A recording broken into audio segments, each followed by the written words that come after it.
আজকে 7ই অক্টোবর সেই ঐতিহাসিক বেদনা বিধুর আবরার ফাহাদ হত্যা দিবসের সেই ঐতিহাসিক দিবস 7ই অক্টোবর। সম্মানিত ভাই এবং বন্ধুগণ, 6 অক্টোবর দিবাগত রাত্রে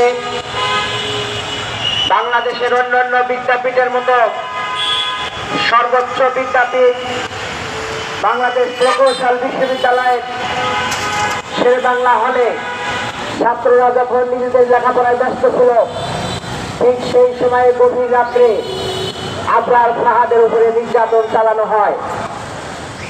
আবরার ফাহাদকে নিষ্ঠুর নির্যাতনে নিষ্পেষণে তাকে গোটা শরীর থেতলে দেওয়া হয়।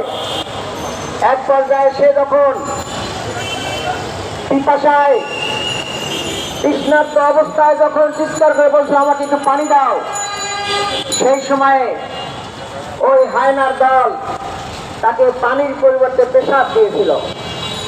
সংগ্রামী ভাই এবং বন্ধুগণ, একজন মুসলিম ছাত্রের সর্বশেষ আকুতি ছিল পানি, তার পরিবর্তে যারা তাকে পেশাব দিয়েছিল তাদেরকে আমরা মানুষ বলতে পারি না, তারা চতুষ্পদ জন্তুর চাইতেও নিকৃষ্ট।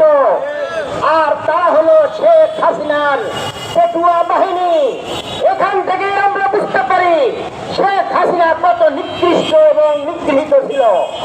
সংগ্রামী ভাই এবং বন্ধুগণ, 5ই আগস্ট 2024 সাল আর আজকে 7ই অক্টোবর 2025 সাল, এই 1 বছরের মধ্যে আমরা অনেকেই শেখ হাসিনার সেই নৃশংস হত্যাকাণ্ড সহ নৃশংস ঘটনাগুলো আমরা ভুলতে বসেছি।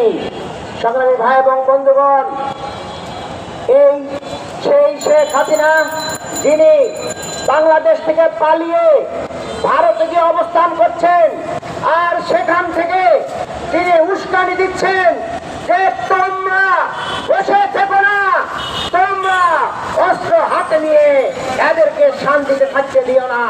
প্রিয় ভাই এবং বন্ধুগণ, সে ওই ভারত থেকে ভারতের ওই মোদী সরকারকে উস্কানি দিচ্ছে এবং এই দেশের ভিতরে তারা লুকিয়ে আছে ওই সকল দোসররাও সেই উস্কানিতে পা দিয়ে বাংলাদেশের প্রতিটি মুহূর্তকে আমাদের জন্য একটা কষ্টের পরিবেশ সৃষ্টি করার জন্য পায়তারা করছে।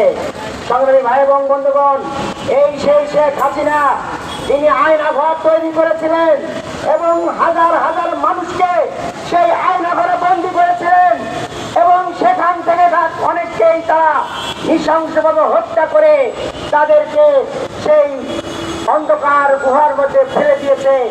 সংগ্রামী ভাই এবং বন্ধুগণ,